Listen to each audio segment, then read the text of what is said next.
What's up, guys? It's Chris's Crossing Wires YouTube channel. And as you can see, I'm not on an e-bike today. I'm in traffic. Headed back home from Baltimore. As every Wednesday, I head up to visit my mom and do whatever she needs me to do for her. Grocery shopping, paying some bills, whatever she needs. So gotta go take care of mom. Even though I tried to get her to get the hell out of Baltimore too, but you know how older folks are. She don't want to leave. What can you do? But I had to get the hell out.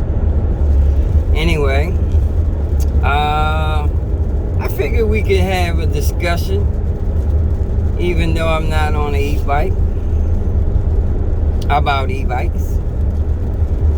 And someone posed a question to me, so I answered them, but I thought it was a pretty good question, and I thought it was worth discussing, as maybe some of you guys want to know the same thing. And my answer to him was I thought some of the details were pretty important, and maybe there's some things that some people might not consider. And the question was, and I've been asked this question a couple times, which is why I feel as though it's worth making a video about.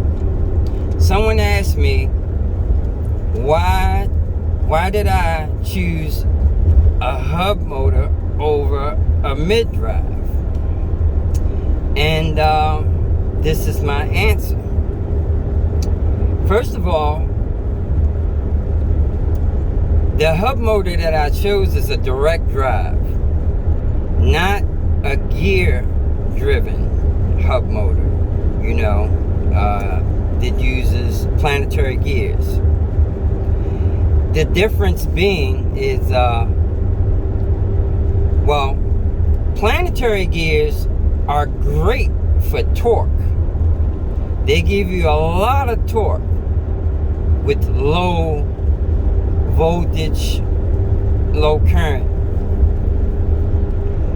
But direct drives give you higher speed. Okay? Higher speed, and you can get just as much torque out of a direct drive, by increasing the voltage. You still can get the same amount of torque. Alright, now, that's one reason why I chose a direct drive, because they're made for high speed. 2,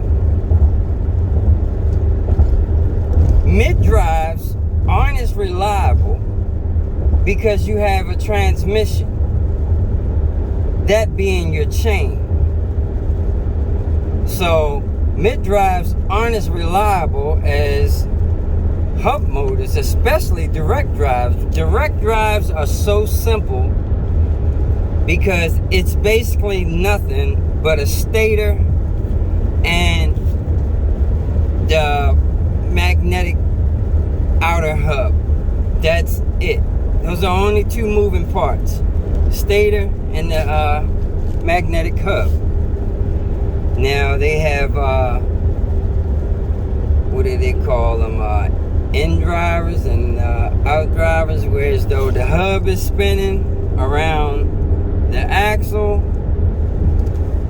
and then you have the ones where the axle is spinning. Outrunners and in runners is what they call them. And another reason why I like direct drives is because of regenerative braking. You can't have regenerative braking with mid drives. For one, you have that same transmission, And I didn't talk so much about the transmission, but the transmission basically being your chain or belt, whatever.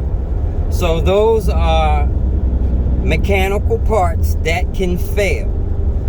Chains pop all the time, break, and so do the belts.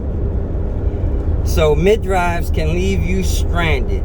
Direct drives are the most reliable motors as far as e-bike motors are concerned.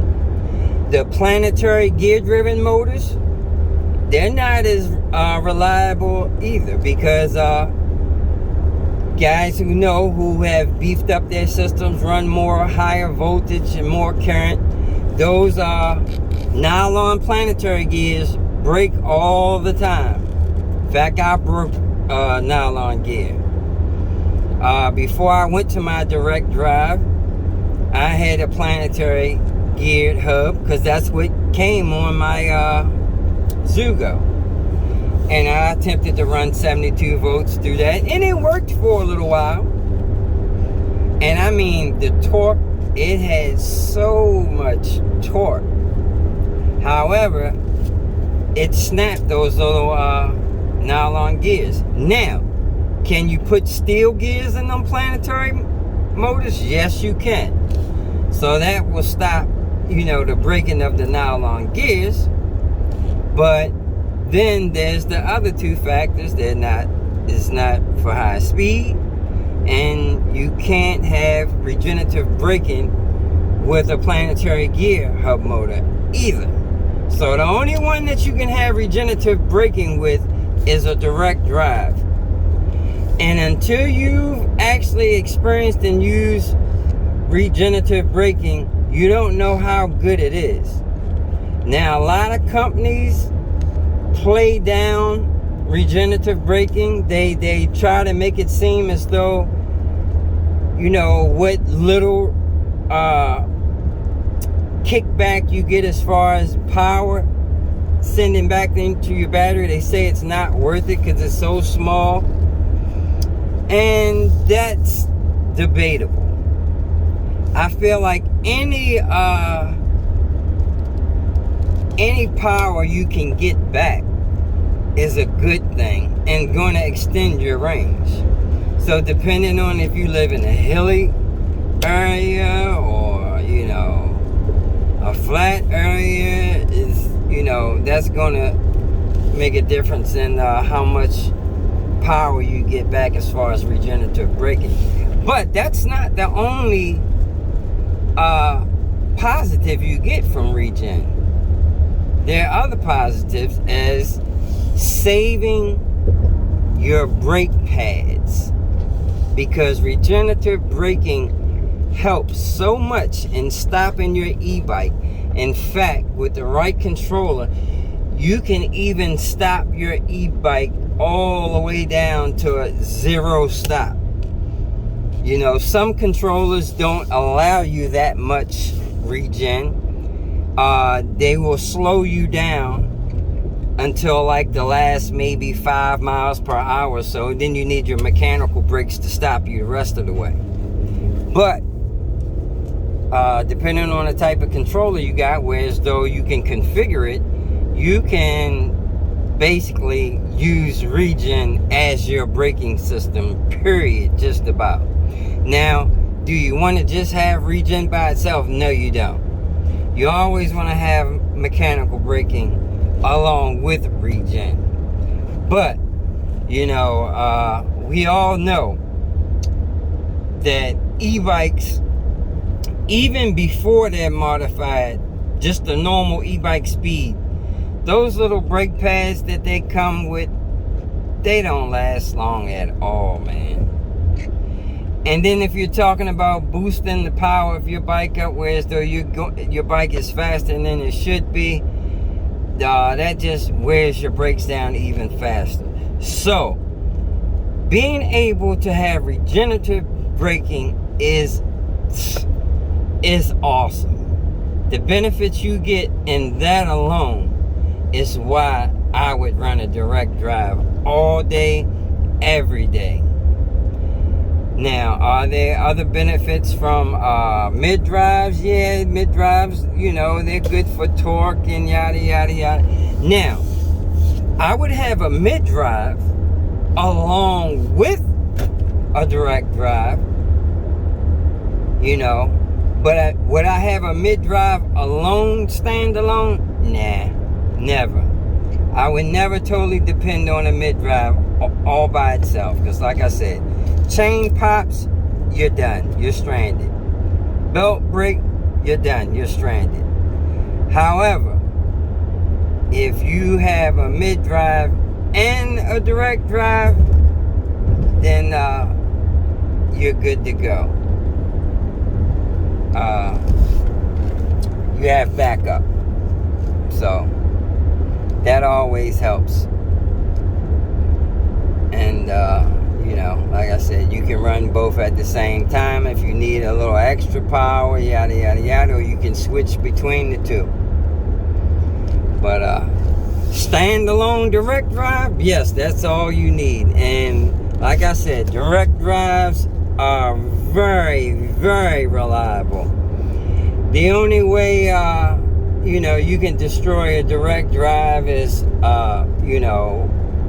with a lot excess water get in there and there's a lot of rust, or too much current drawing, you burn up the windings on the stator. But yeah, that is why I choose direct drives over mid drives. Absolutely, I love direct drives, man.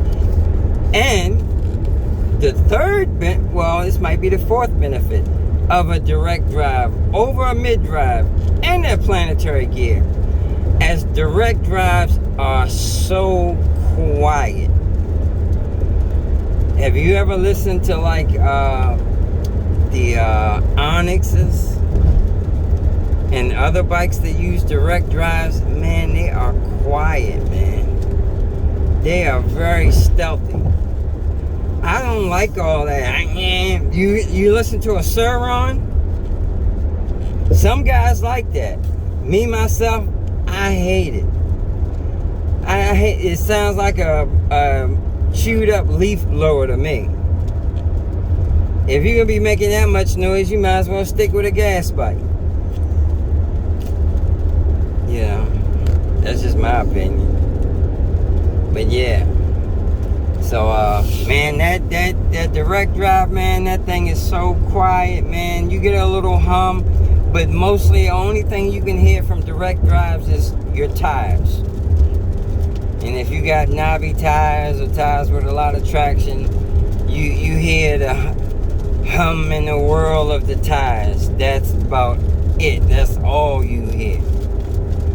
Every now and then you might hear a little hum from the motor, but it's very, very quiet. Anyway, let me see. That's pretty much it on that. Is there anything else to talk about as far as that goes? Nope, that's about it on that. If I think of something else, I'll start recording again and I'll add that on. But anyway, just a little discussion as I'm trying to get home and have some type of content for today. Alright guys, you know what it is. Deuces.